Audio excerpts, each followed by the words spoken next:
하나님 말씀 함께 나누겠습니다. 고린도후서 4장 1절로 6절까지입니다. 고린도후서 4장 1절부터 6절까지 우리 함께 봉독하시겠습니다. 그러므로 우리가 이 직분을 받아 긍휼하심을 입은 대로 낙심하지 아니하고 이에 숨은 부끄러움의 일을 버리고 속임으로 행하지 아니하며 하나님의 말씀을 혼잡하게 하지 아니하고 오직 진리를 나타내므로 하나님 앞에서 각 사람의 양심에 대하여 스스로 추천하노라. 만일 우리의 복음이 가리었으면 망하는 자들에게 가리어진 것이라.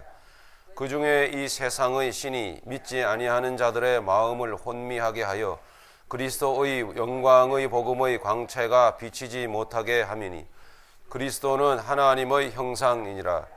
우리는 우리를 전파하는 것이 아니라 오직 그리스도 예수의 주 되신 것과 또 예수를 위하여 우리가 너희의 종된 것을 전파함이라.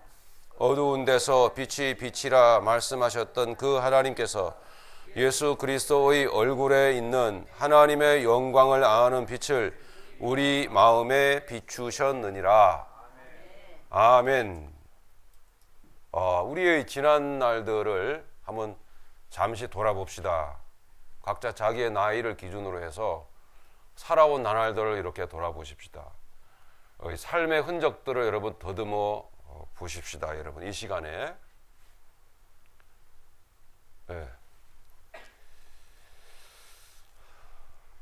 기억 상실증에 걸린 분이 아니고서야 난 모르겠다라고 하신 분이 아무도 안 계시겠죠. 여러분 어떻게 살아오셨는지 쭉 단 몇 초면 아니면 단 몇 분이면은 떠올리실 수가 있습니다. 어떤 단어들을 한번 생각을 해 보시기를 바랍니다. 이 앞에 거 꺼주세요.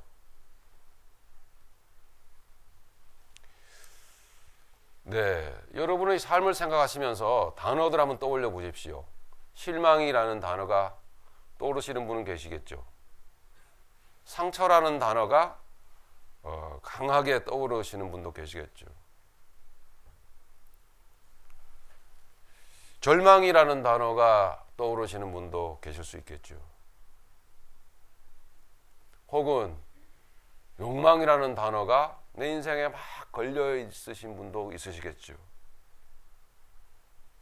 무념무상.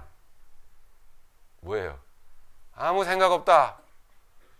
그저 먹고 사는 게 최고지. 잘 먹고 잘 살자. 이런 문장이 떠오르시는 분도 계실 수 있겠죠. 예수님이 우리를 만나 주시기 전에 우리의 인생들이 다 그렇습니다.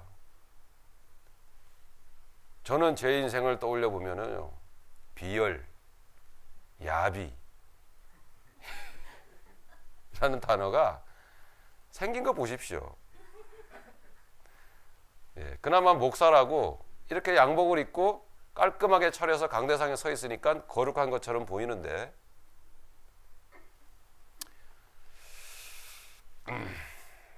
여러분 보시기에 하나님의 은혜가 아니었다고 생각하면 저 같은 사람이 이렇게 심심하면은 소리치고 여러분을 괴롭게 하고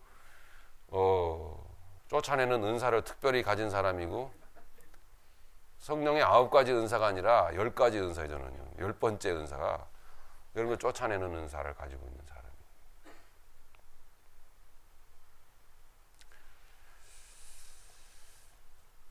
살아야 하기 때문에 생존 앞에 우리는 거짓말을 하고 나의 유익을 위해서 사람을 만나고 나의 유익을 위해서 그 사람 앞에 웃어주고 듣기 좋은 이야기를 하는 그런 사람이었습니다.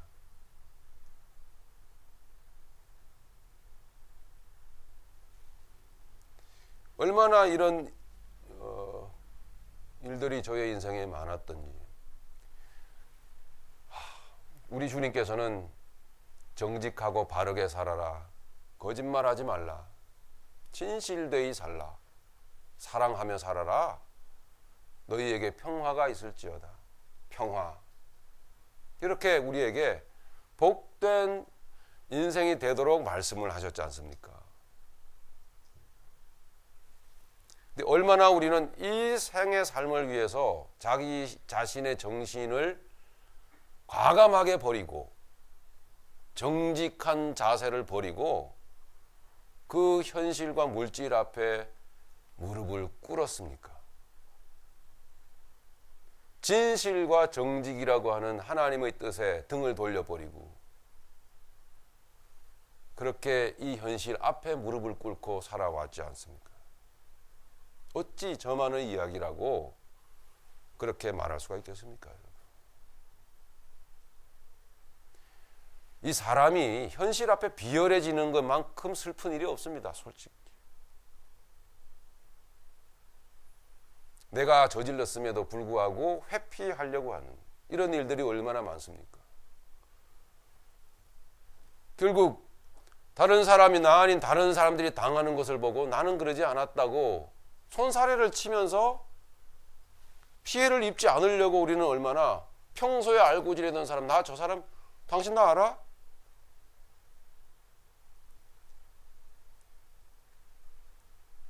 여러분들은 너무 선량하신 분들이라 경찰서에 끌려가 보시지 않고 취조를 당해 보시지 않아서 잘 모르시겠지만은 저는 자주 그런 일을 제가 원고에도 없는 이런 얘기를 왜 하고 있는지 모르겠습니다. 오늘 뭔가 불리하게 방향이 흘러가고 있는데 야, 너 얘 알지? 모르는데요. 이 실키 보라. 너 나 알아? 뭐 이런 식의 인생이 얼마나 아무리 철이 없다고 그랬어도 그게 그 씨가 자라서 어른이 되었을 때에 달라질까요? 더 엉큼하고 더 음흉한 마음을 품고 사람들을 속이고 등을 치고 사람들을 나의 유익을 위하여 이용을 하고 만나고 그러지 않습니까? 돌아보면 그렇게 비열하게 사는 것만큼 슬픈 일이 없어요. 비열하게 사는 만큼 세상 떠나게 될 때에 가슴을 찢는 슬픔의 눈물을 흘리게 되는 경우도 없을 겁니다. 우리의 인생이 세상살이가 그런 것 아닌가 싶어요.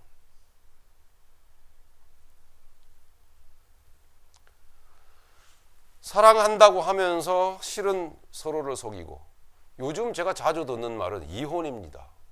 웬 사람들이 그렇게 이혼들을 많이 하는지 10년, 20년 전만 해도 우리 한국 사회에서의 아니요. 한 20년은 거슬러 올라가야 되겠네요. 이혼 그러면 아유 참 그 희귀한 일일세. 우리의 어머니의 아버지의 세대는 힘들어도 같이 살았고 자식 때문에도 같이 살고 그랬는데 요즘은 그렇지 않잖아요. 그렇게 사는 것이 오히려 어리석고 미련하게 여겨지는 시대가 되었습니다. 아니면 빨리 갈라서는 게 현명한 거지. 왜 청춘을 그렇게 썩혀? 이렇게 생각하는 시대가 요즘의 시대입니다. 사랑한다고 하면서도 서로를 속이고 부부지간에 만일을 대비하여 비자금을 조성하고. 자, 좀 솔직해지십시오, 여러분. 계시죠? 여기. 난 너 못 믿거든. 네. 혹시 나중을 대비하여 별도로 통장 준비하고 계시고 조금씩 남편이 밖에 나가서 뭐 돈 버느라고 정신없고 사람 만나러 정신없어. 관리가 안 되니까 조금씩 이쪽 거 끌어다가 여기다가 집어넣으면서 이렇게 옮겨놓는. 그리고 생활비 쪽에서 비자금 계속 채워나가시는 분 절대 안 알려주는 그런 것들. 여러분 있으시지 않습니까? 권사님은 안 계시죠. 그 형편에 그런 거 있으면 그게 좀 이상.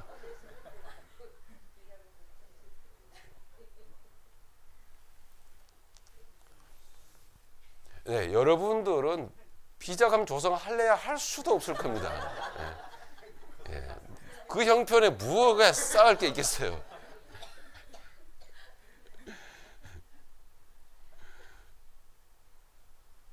오늘 웃으셨지만 여러분 감사할 일 아닙니까? 생각해 보세요. 믿음의 사람들은 그런 쌓을 것도 없는 형편 속에서 참 감사하다. 조금씩 쌓고 계신 분이 계신 것 같아요. 눈 딱 감고 아주 불편한 표정으로 안 쳐다보고 계신 분 계신데 그렇게 다 드러나신다니까요. 예. 우리 믿음의 사람들은 믿기 이전에 주님 우리를 만나 주시기 이전에 우리의 생활이 다 그랬습니다. 그걸 요령이라고 했고 세상 사는 지혜라고 생각했던 거죠. 우리 믿는 사람들은 진실하신 주님을 만난 사람들이기 때문에 그런 삶을 다 청산한 사람들입니다. 그런 삶이 내 안에 있을 수가 없어요. 예수님이 내 안에, 그분의 정직하신 말씀이 내 안에 살아계시기 때문에 공존할 수가 없어요. 너무 힘들어요. 그 자체가 너무 강하게 이 두 세계가 부딪히기 때문에 진실로 믿는 분들은 너무 괴로워합니다. 결국은 주님의 십자가 앞에 무릎을 꿇을 수밖에 없어요. 우리 주님이 그런 야비한 삶을 처리하실 수밖에 없거든요. 사랑하시기 때문에. 오늘 사도 바울의 고백이 그런 고백입니다. 얼마나 떳떳했던지, 얼마나 강인했던지, 얼마나 담대했던지, 얼마나 신실했던지. 주님 앞에서의 삶이, 그리고 세상 사람들 앞에서의 자신의 삶이 얼마나 당당했던지.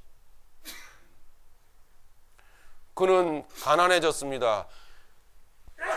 그의 인생의 비전은 사라졌습니다. 예전에 품었던 비전은 다 사라졌습니다.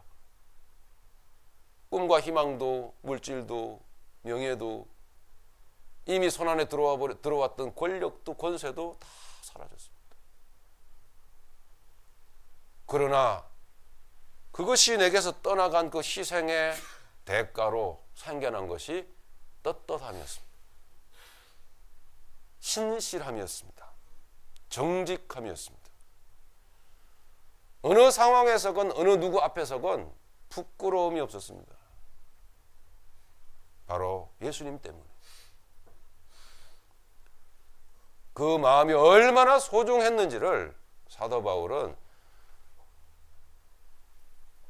오늘 우리가 읽은 본문의 말씀을 통해서 우리에게 보여주고 있는 거죠. 그 대담성과 자신감을 보여주고 있는 것이죠.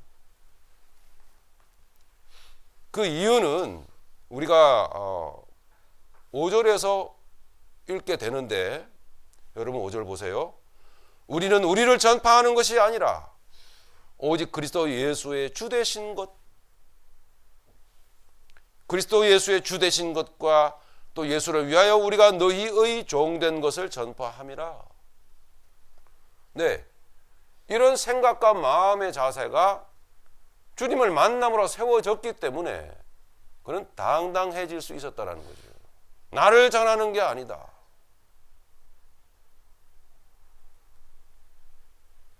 나를 위해서 죽으신 예수 그리스도가 나의 주 되신 것, 그것을 붙들고 살기 때문에 항상 떳떳하고 당당한 거죠.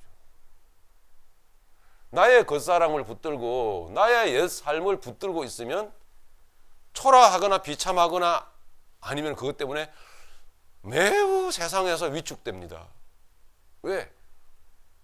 외형적인 조건 때문에 스스로 비교를 당하니까요.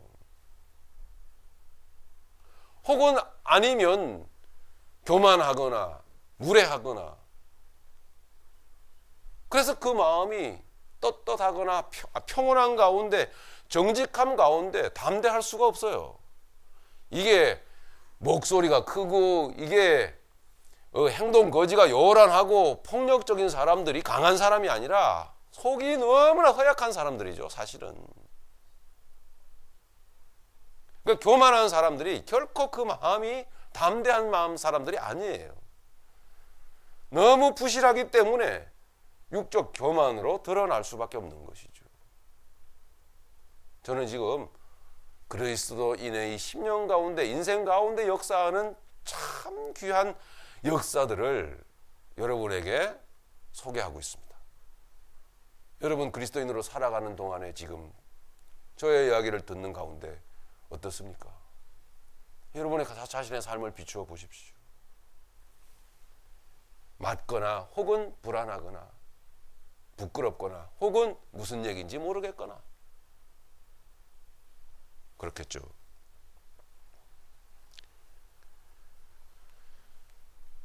4장 1절에 그러므로 우리가 이 직분을 받아 긍휼하심을 입은 대로 낙심하지 아니하고, 이 직분이라고 하는 것은 제자의 직분이죠.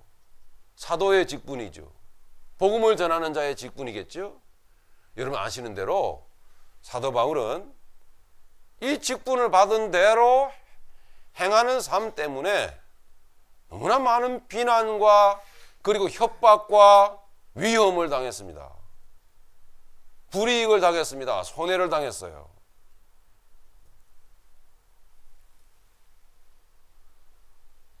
그런데 이 직분을 받아 행하는 그 자체, 이 직분을 받아 주님의 제자로서 삶을 살아가는 가운데 얻어지는 불이익,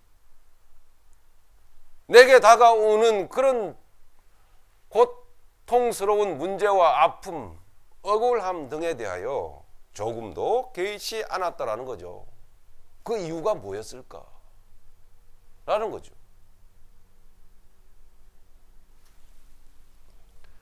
이 직분을 받아. 그래서 사도 바울은 자기를 이렇게 소개하고 있는 것이죠. 이 직분을 받아 긍휼하심을 입은 대로 낙심하지 아니하고. 자, 보세요. 그 직분의 의식, 제자로서의 의식, 주님의 제자로서의 의식이 있는 삶을 살아가기 때문에 받는 불이익이 반드시 있는 것이죠. 그런데 그때마다 사도 바울이 누렸던 신기한 힘은 바로 긍휼하심이었다는 거죠. 긍휼하심이 뭐예요? 불쌍히 여겨 주님이 함께 해주시는 은혜를 말하는 거예요. 그리스도인이라고 하는 사람들은 여러분이 다 아시는 대로 세상 일이 잘 풀려서 하나님의 은혜를 경험하는 사람들이 아니고, 그리스도인이라고 하는 그 사람들의 입장 자체가 벌써 세상에서는 섞일 수 없는 세상으로부터의 이방인들이거든요.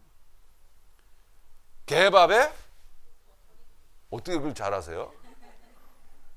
그런 아주 신세가 철학 맞은 사람들이거든요. 그런 가운데서 어떻게 평생을 이렇게 떳떳하게 살 수 있었느냐, 담대하게 살 수 있었느냐, 평온을 잃지 않고 살 수 있었느냐 하는 것은 바로 그런 불이익을 당하는 현장 속에 주님께서 함께 해주시는 은혜를 느끼게 해주셨다는 거죠. 신기한 일이에요. 한 주간 동안도 제가 여러분들의 소식을, 이분 소식 저분 소식, 이 가정 소식 저 가정 소식을 듣는데, 어떤 가정은 온 가정이 감기에 걸려서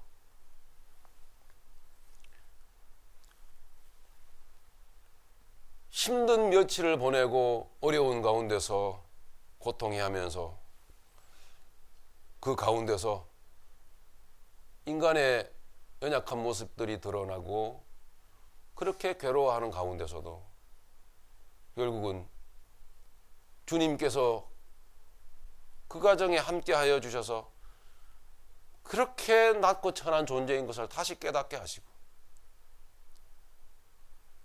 우리의 인간성들이 어려우면 때로는 드러나는 경우들이 많지 않아요. 그럴 때마다 정말 할 수 없는 죄인이구나라는 것을 절감을 하면서 주님을 더욱더 절실히 구하게 되고 찾게 되는 은혜를 오히려 누리게 되었다 라는 증거들을 얻는 가정들도 소식도 들었고,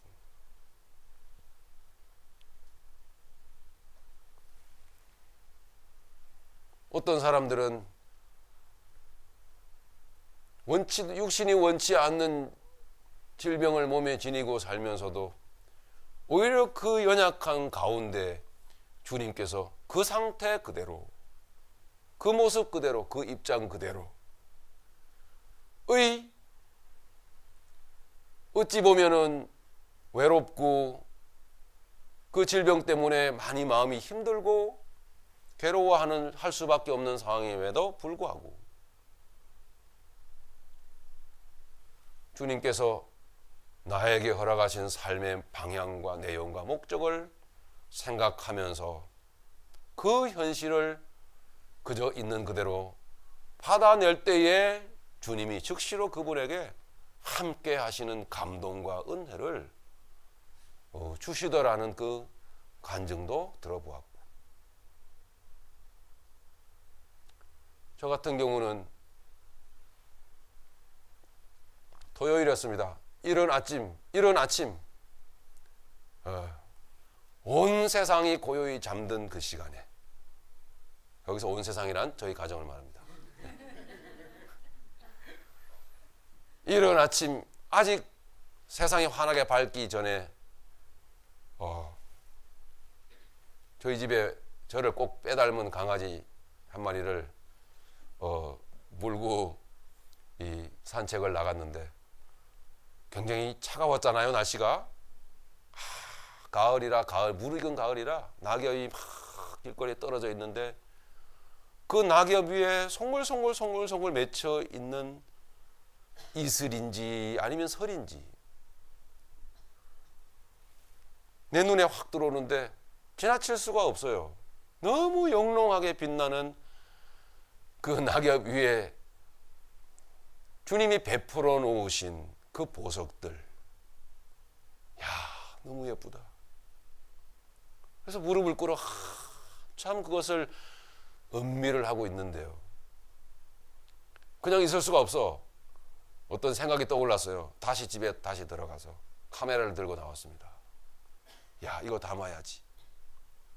그리고서는 찍었어요.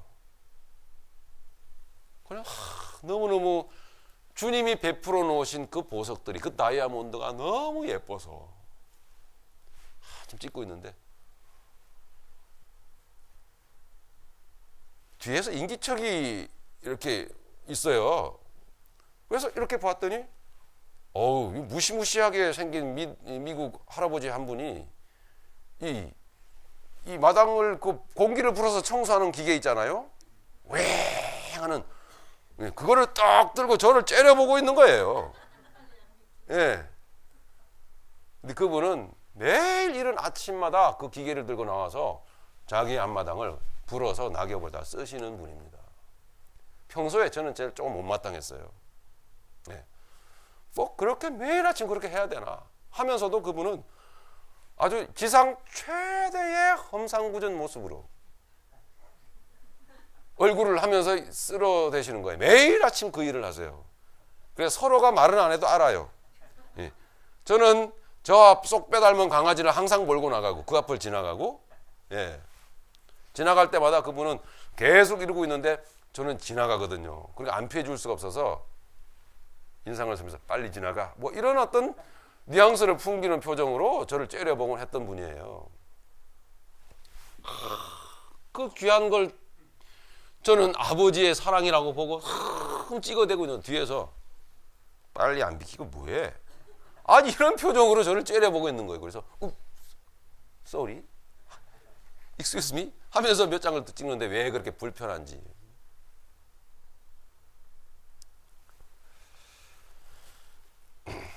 그분을 이렇게 좀 깎아내리는 듯한 말을 해서 미안합니다만은 저에게 있어서는 토요일에 그 이른 아침이 얼마나 행복했는지요.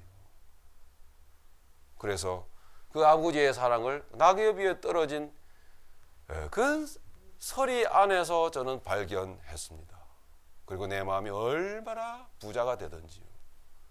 그래서 찍어가지고 혼자만 누릴 수가 없어서 우리 페이스북, 우리 교회 홈페이지가 또 있거든요. 교회 홈이 페이스북에 있어요. 거기에다가 몇 컷 올렸습니다. 우리 성도님과 같이 나누고 싶어서. 네. 페이스북 하시는 분들은 들어가서 한번 구경을 해보시길 바랍니다. 어떤 분들은 그렇게 험한 얼굴을 하고 빨리 치워버리고 싶은 마음을 갖고 그렇게 기계를 들고 서 있는 분도 계시지만 나에게 참 이런 은혜를 주셨구나. 하나님의 은혜를 만끽하는 시간이었습니다. 그래서 제가 이렇게 있을 수는 없구나 싶어서 얼른 자리를 피했더니 1분 1초가 무섭게 윙 하고 그 다이아몬드들 다 부러 제껴 버리는 거예요. 다. 이야, 참 저 할아버지 저런 것도 못 누리고 청소에 여념이 없으시구나. 여러분, 그게 왜 하나님의 다이아몬드인지 아십니까? 제게 들려주신 주님의 음성은요, 하나님의 보석이었어요. 우리에게 베푸신, 아침 일찍 일어나는 분들에게만 주시는 그 이면에는 조건이 없는 풍성한 아버지의 은혜가 그 이면에 서리어 있더라고요. 그게 아버지의 다이아몬드예요. 좀 있으면 없어지죠. 그러나 내일 아침 그게 또 있어요. 그 안에서 얻는 풍성함이라고 하는, 정신세계의 풍성함이라고 하는, 마음의 세계의 부유함이라는 것은 비교할 수가 없어요. 무엇인지 아십니까? 여러분 손에 끼고 있는 인간이 삐져놓은 다이아몬드에 비교할 수가 없단 말입니다. 여러분들이 끼고 계시는 그 다이아몬드의 뒷면에는 욕망과 자기 자랑이라고 하는 슬픔이 서려 있어요. 토요일 아침에 제게 주님이 들려주신 말씀입니다. 인간이 끼고 있는 다이아몬드는 다 그렇다. 제가 여러분들에게 이 시간을 빌어서 뭐라고 말씀을 드려야 되겠습니까? 그 다이아몬드를 바치십시오. 있어야 바치지. 없는 줄 알고 이런 얘기 하는 겁니다. 저도. 이렇듯 하나님께서 제자로서의 삶을 살아가고자 하는 그 순박하고 그 순수한 한 가지의 마음으로 인생을 겸손하게 살아가고자 하는 그 사람에게 베푸시는 긍휼은 말할 수 없어요. 원치 않는 위중 가운데, 원치 않는 사건 속에서 육신의 부요가 아닌 오히려 가난 속에서 이런 작은, 그냥 스쳐 지나가 버릴 수밖에 없는 그런 어떤 작은 인생의 한 모습 속에, 한 부분 속에 하나님의 은총은 다 충만하게 서려 있다는 거죠.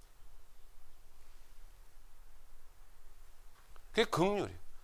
이 직분을 받아 긍휼하심을 입은 대로 그러니요 낙심할 것이 하나도 없죠.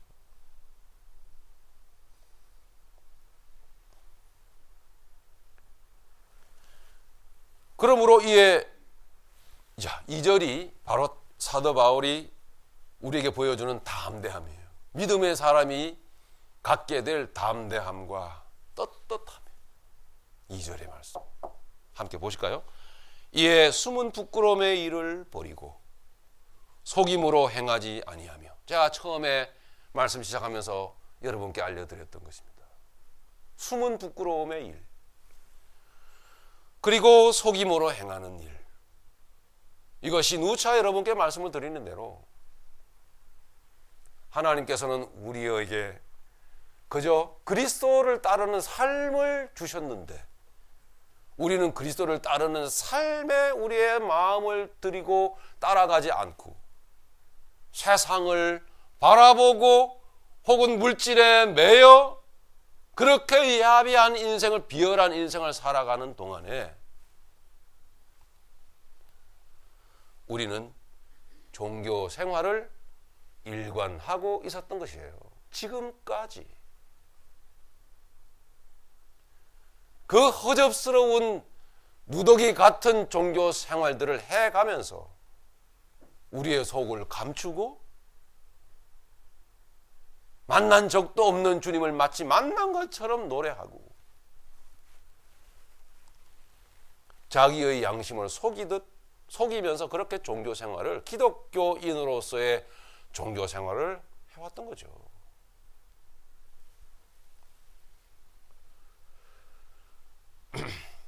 부끄러움의 일을 버리고 속임으로 행하지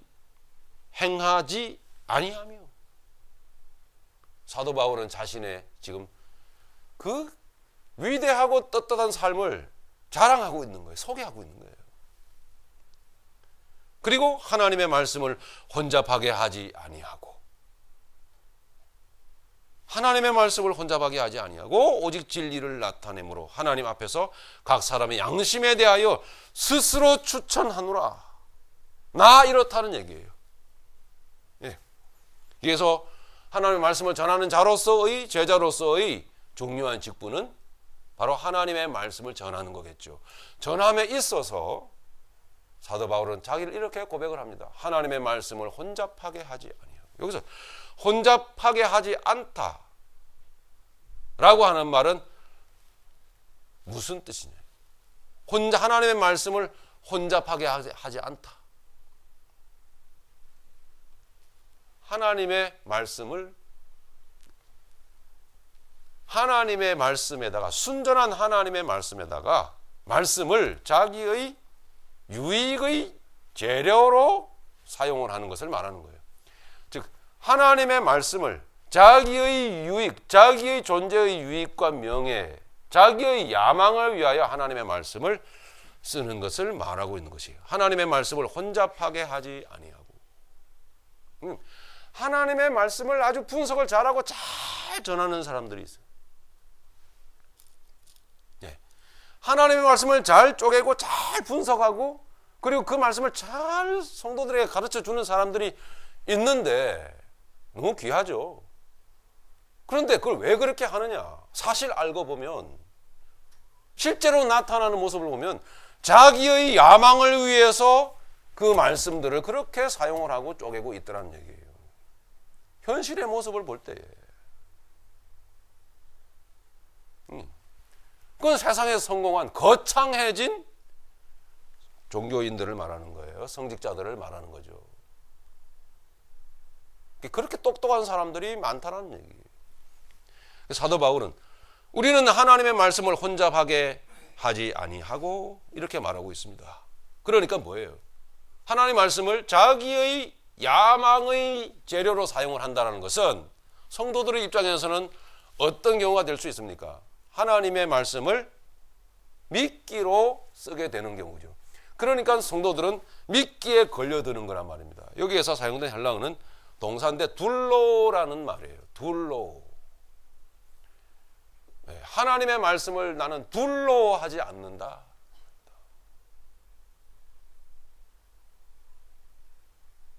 그때 당시에 하나님을 전한다고 하는 사람들의 모습들이, 대부분의 모습들이 이렇게 둘로 했다라는 거죠. 자, 그렇기 때문에 그 깊은 내용은 우리가 생각할 필요가 굳이 없습니다.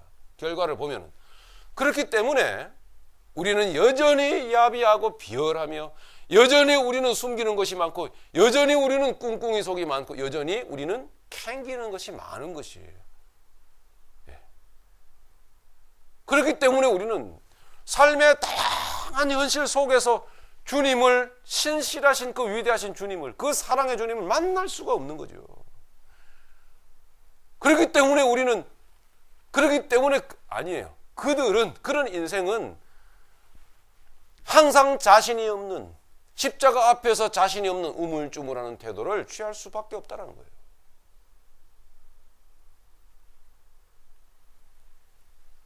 미끼에 걸려들어서 종교 생활만 해왔기 때문에.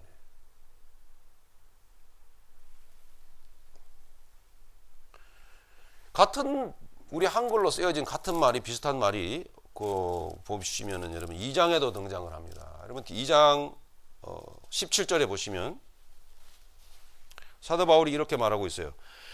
우리 같이 읽겠습니다. 우리는 수많은 사람들처럼 하나님의 말씀을 혼잡하게 하지 아니하고 순전함으로 하나님께 받은 것 같이 하나님 앞에서와 그리스도 안에서 말하노라. 여기에서도 하나님의 말씀을 혼잡하게 하지 아니하고 이렇게 말하고 있죠. 여기서 하나님의 말씀을 혼잡하게 하다라고 하는 말은 뭐예요? 앞에 쓰여진 말과 좀 달라요. 앞에 단어는 둘로라는 동사인데 여기서는 카펠요라는 동사예요. 카펠로스라고 하는 명사형, 노점상, 행상이라는 단어에서 파생된 단어죠. 카펠요. 이건 뭐예요? 원액에다가 원래 것에다가 다른 것을 섞는다라는 뜻이에요. 말하자면 하나님의 말씀이라고 하는 것은 여기에 여러분 들고 계시죠. 여기에다가 여기 하나님의 말씀의 엑기스는 핵심은 뭡니까? 십자가잖아요. 그렇죠? 예, 기독교의 그 진리의 핵심은 뭐예요? 죽음이잖아요. 그죠?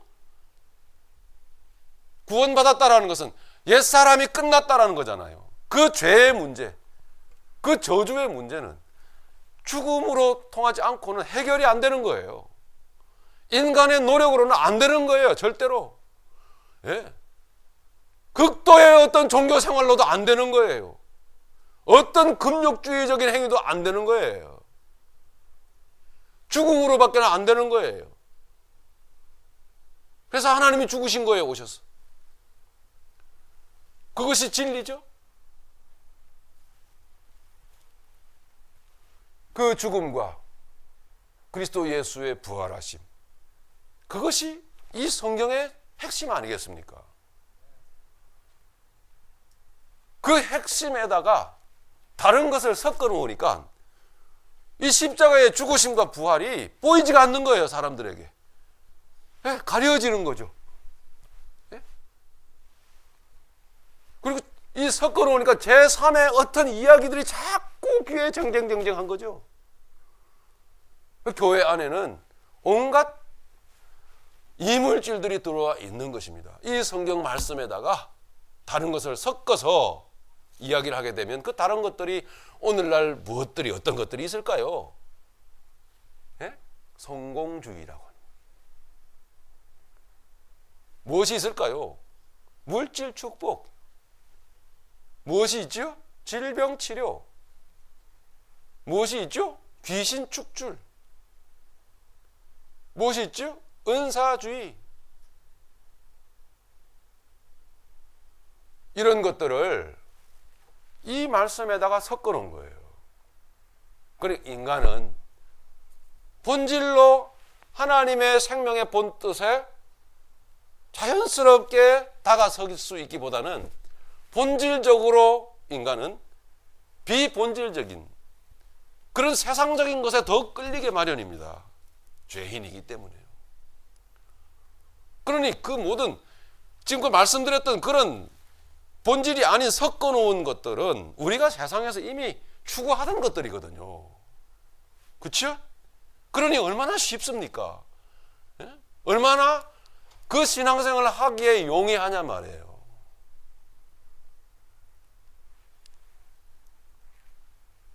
여지껏 저와 여러분들은 그것을 기독교라고 생각을 하고 그 행위를 해왔던 거예요. 사도 바울은 나는 결코 행상 노릇을 하지 않는다. 여러분 행상, 노점상은 여러분 뭐예요?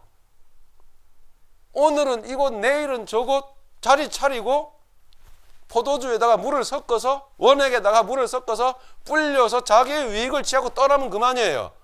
단골 같은 건 필요가 없어요.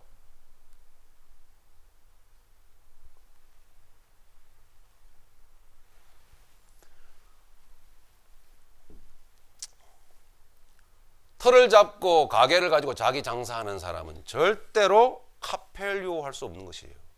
섞을 수가 없어요. 왜냐하면 사람들이 와서 딱 맛을 보고 알아차리거든요. 다음부터 안 옵니다. 그 장사 망해요. 나는 사도 바울은 말합니다. 나는 노점상 노릇하지 않는다. 나는 하나님의 신실한 말씀, 이 진리의 말씀 여기에다가 세상이 가지고 있는, 세상이 보여주고 있는 것들을 여기다 갖다 집어넣지 않는다. 여러 차례 말씀드린 대로 여러분 잘 아시는, 지금도 아직도 세계적인 선풍적인 인기를 끌고 있는 조엘 오스틴의 긍정의 힘. 거기에 보면요, 십자가도 나오고 예수도 나오고 다 나와요. 복음도 나오고 은혜도 다 나옵니다. 그런데 긍정적인 사고방식을 가지고 하면 된다는 사고방식을 가지고 주님께 구하면 주님이 그 긍정적인 사고방식을 통해서 역사를 하신다는 거죠. 잘 보세요. 여러분, 이게 바로 카펠류오예요. 자, 결과적인 목적은 뭐예요? 긍정의 결과잖아요. 긍정의 결과를 보기 위하여 주님은 서브 노릇을 하는 것이에요. 예수님의 이름은 이용당하고 있는 거죠. 십자가는 철저히 이용당하고 있는 거예요. 수단으로서. 이게 여러분 소위 긍정의 힘이라고 하는 거예요. 여기 책 보니까 뭐 예수 십자가 다 나오던데 왜 이단이라고 하나? 왜 가짜라고 하나? 한국에서는 200만 부 이상 팔렸습니다. 초대형 베스트셀러. 대부분의 사람들이 그 대부분의 그 구독자가 어떤 사람들이겠습니까? 기독교인들이에요.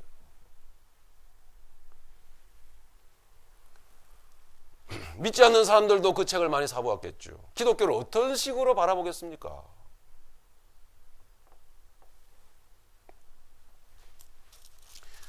사도 바울은 이렇게 자신의 삶을 내용을 이렇게 전달하고 있습니다. 다시 한번 본문 4장 2절로 돌아가면, 나는 이에 숨은 부끄러움의 일을 버리고 속임으로 행하지 아니하며 하나님의 말씀을 둘러하지 않는다. 나의 명예를 위하여, 나의 야망을 위하여 써먹지를 않는다라는 거죠. 미끼로 쓰지 않는다라는 거예요.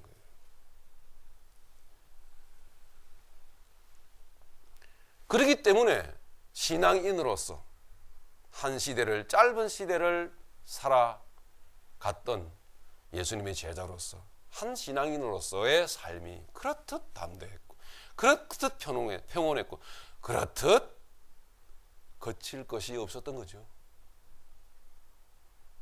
그렇듯 섬기는 예수님의 긍휼의 손길을 삶의 순간순간 발견할 수 있었던 거예요. 이것이 사도 바울이 그렇도록 담대했던 이유였구나.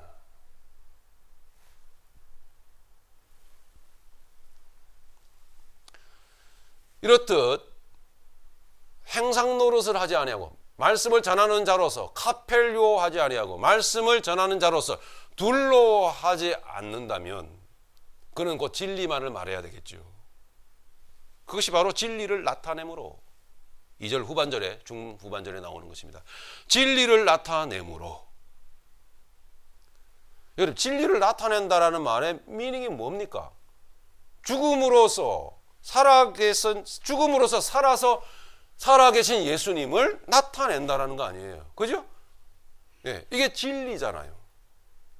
진리는 죽음과 부활이에요.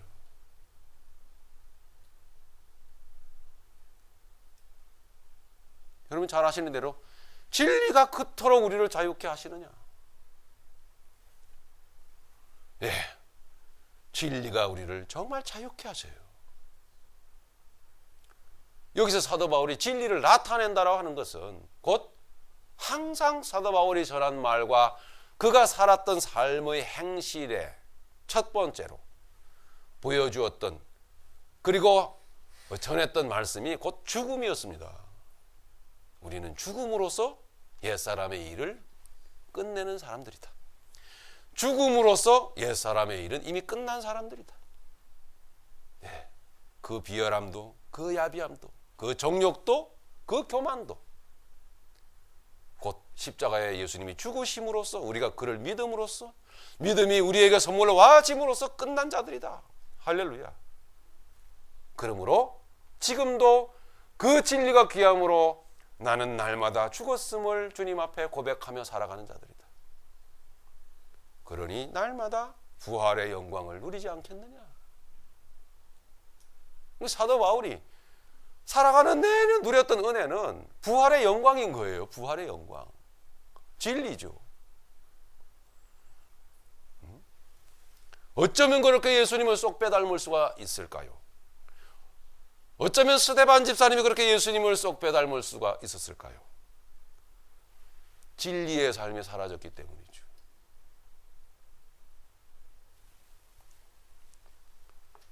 진리를 나타내므로 하나님 앞에서 각 사람의 양심에 대하여, 하나님 앞에서 하나님을 의식하는 가운데 각 사람의 양심에 대하여 나 자신을 스스로 천거하노라. 나 이런 사람이라고. 추천이라고 하는 것은 다른 사람이 해주는 거거든요. 사도 바울은 하나님 앞에서 여러분의 양심에 대하여 내가 이렇다고 말한다. 네. 어떤 사람들은 사도 바울이 당신이 무슨 예수님의 제자냐? 12제자는 따로 있는데. 그래서 인정을 안 했어요. 한동안은. 사도 바울은 나 예수 만난 적 없어. 생전에. 근데 그분이 날 믿음 주시고 그분이 내 영혼 만나 주셨다. 그리고 나에게 이방인의 사도로 나를 보내셨어. 이렇게 담대하게 자기 자신을 이야기할 수 있었던 거거든요. 나 예수님의 제자야. 여러분 어떠십니까?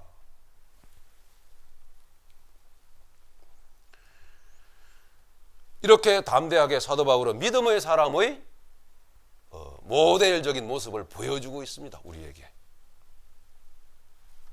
자, 3절입니다. 만일 우리의 복음이 가리었으면 망하는 자들에게 가리어진 것이라. 여러분, 뭔가 근심스러운 말씀 아닙니까?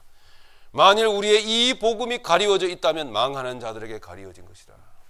오늘 이 시간에 이 예배당 안에 들어와 있는 여러분들 중에 제가 말씀드린 대로 사도 바울이 전하는 이 사도 바울의 떳떳하고도 겸손하고도 풍요로운 담대한 이 위대한 믿음의 삶을 여러분 아직도 알지 못하고 궁금해해야 될 자리에 머물러 계신 분이 계시다면 여러분 진실한 복음 그대로를 한 말씀을 드리죠. 복음이 가려져 있는 것이고 망하는 자입니다.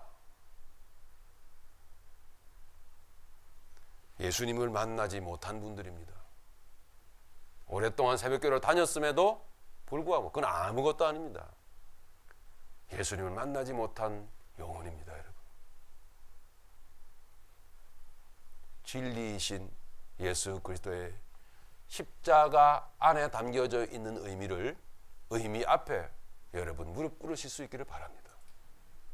하나님은 여러분들에게 죽음을 선물하십니다. 하나님의 은혜로 여러분들이 성령의 역사하심으로 죽어지면 오히려 죽음으로써 살아서 말하는 역사적인 삶이 시작됩니다.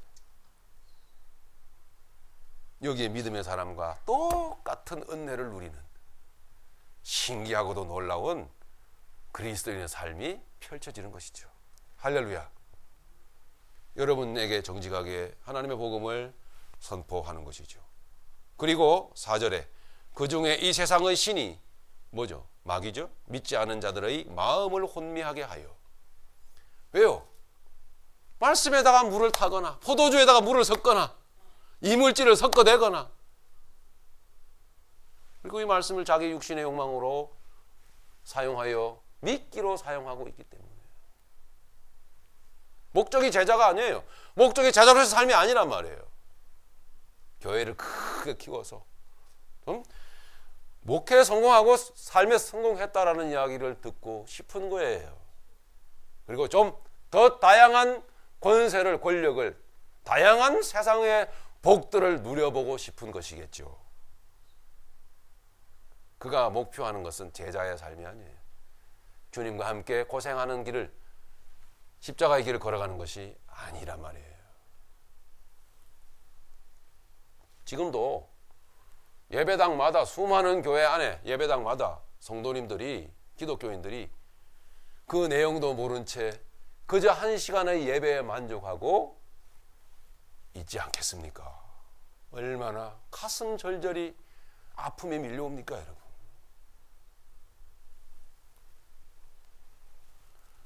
그 종의 이 세상 신이 믿지 않는 자들의 마음을 혼미하게 하여 그리스도의 영광의 복음의 광채가 비치지 못하게 함이니 그리스도는 하나님의 형상이니라. 그리스도는 하나님의 형상이니라. 창조주 하나님의 마음이라는 거죠. 그리스도 형상이라는 거. 하나님의 마음이라는 거예요. 하나님의 뜻이라는 거예요. 하나님의 표현이라고 하는 거죠. 뭐가요? 그리스도 예수가. 그의 삶이. 예수 안에 담긴, 그 예수 그리스도 안에 담긴 복된 정신의 부요함이, 마음의 인생의 내용의 부요함이 곧 하나님 자체라는 얘기예요. 여러분 얼마나 큰 은혜를 받습니까? 아침 일찍 일어나서 거리를 산책하다가 크신 하나님의 은혜를 누린다라는 거예요. 하나님의 마음을, 그 감동 어린 마음을 우리가 선물로 받을 수 있다라는 거예요. 긍휼로.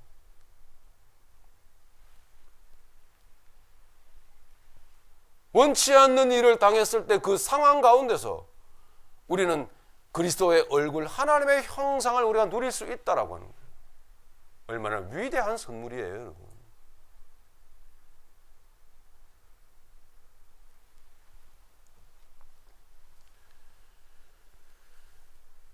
그리스도는 하나님의 형상이니라.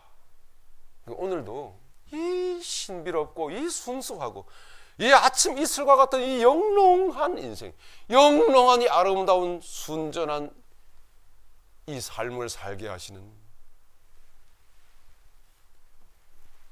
그 인생의 복을 누리지 못하게 하는 원수마귀의 역사가 지금도 이렇게 교회에 침입하여서 말씀을 가리고 있는 거예요. 하나님의 영광의 광채를 가리고 있는 거예요.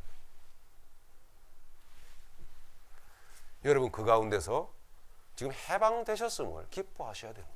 진실로.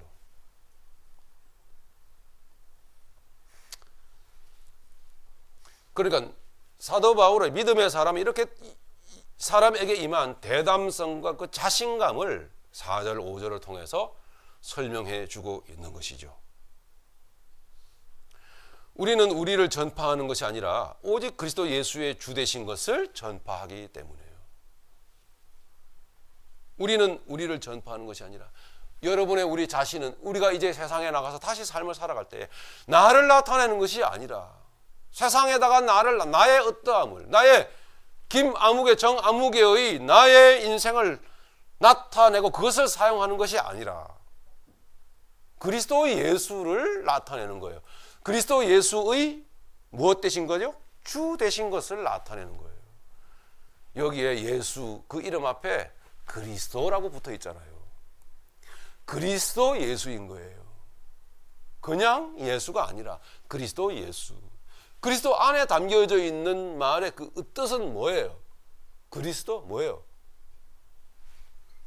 죄사함을 베푸는 자, 구원자라는 뜻이잖아요. 예? 그리스도 예수. 그리스도라는 단어 안에 들어있는 미닝이 뭡니까? 곧 십자가 죽음이라는 거죠. 예. 옛사람을 끝내는 그 죽음. 이 믿음의 사람은 인생을 살아가면서 항상 자기의 삶을 통해서 입술에 나가는 언어를 통해서 그리스도 예수의 주 되신 것을 전파하였단 말이에요. 만나는 사람들에게, 시련 속에 살아가는 사람에게, 질병에 걸려서 병상에 누워있는 사람들에게 죽음이 축복입니다. 이렇게 말했다라는 거죠. 네, 물론 그런 이야기를 전하다가 뺨따기 얻어맞고 주먹질 당하는 경우도 너무나 많았어요. 빨리 죽으라고? 이렇게 오해를 받는 거죠. 네. 망하는 것이 망하는 것이 은혜입니다. 이렇게 말하고 다녔다라는 거예요. 나 보세요. 나 잘 나갔던 사람이거든요. 나 이렇게 망했잖아요. 근데 내 얼굴에서 내 입에서 나가는 언어와 삶의 태도를 보십시오. 어디 망한 사람 같습니까?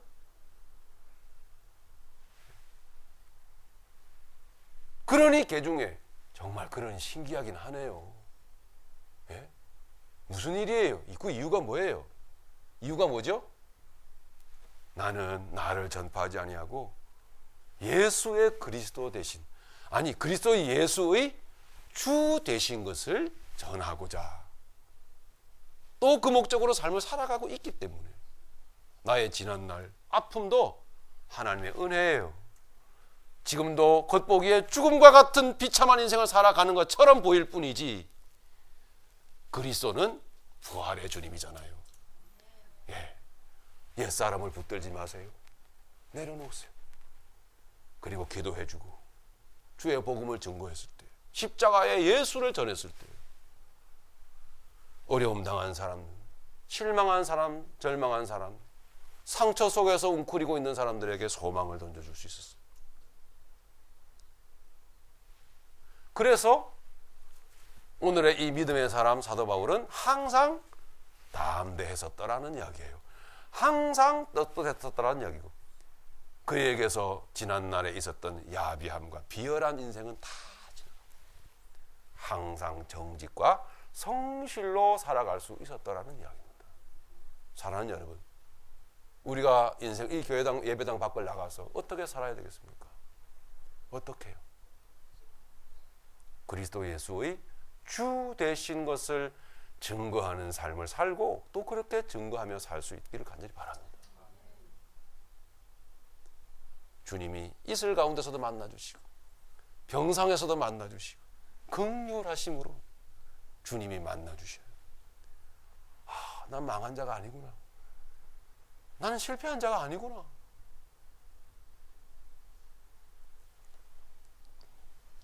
그 이유를, 그 담대할 수밖에 없었던 이유를 사도 바울 5절에서 설명하고 있는 것이에요. 나를 전파하는 것이 아니었고 오직 그리스도 예수가 주 되신 것. 그 잔인하게 비참하게 십자가상에서 죽으신 그분이 너의 주인이야. 할렐루야. 너를 위해서 그렇게 죽으셨단 말이야.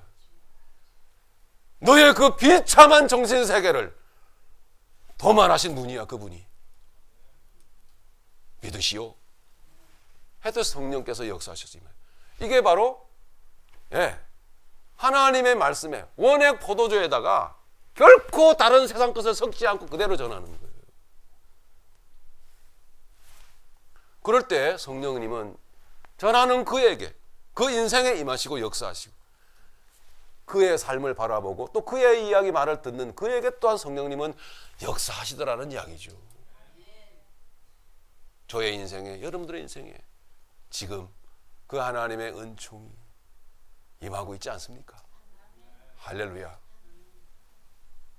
이렇게 사도 바울은 말씀을 맺고 있습니다. 6절입니다. 어두운데 빛이 비치라 말씀하셨던 그 하나님께서 예수 그리스도의 얼굴에 있는 하나님의 영광을 아는 빛을 우리 마음에 비추셨느니라. 여러분 이 시간 눈을 감으시고요. 예수 그리스도의 얼굴, 예수 그리스도의 얼굴, 정직하신 예수 그리스도의 얼굴, 그분을 응시하시길 바랍니다. 그분을 바라보시길 바랍니다. 그분은 여러분들을 위하여 죽으셨습니다. 우리의 그 비참한 인생, 그 슬픈 인생을 도말하시기 위하여 끌어안으시고 죽으셨다라는 사실입니다.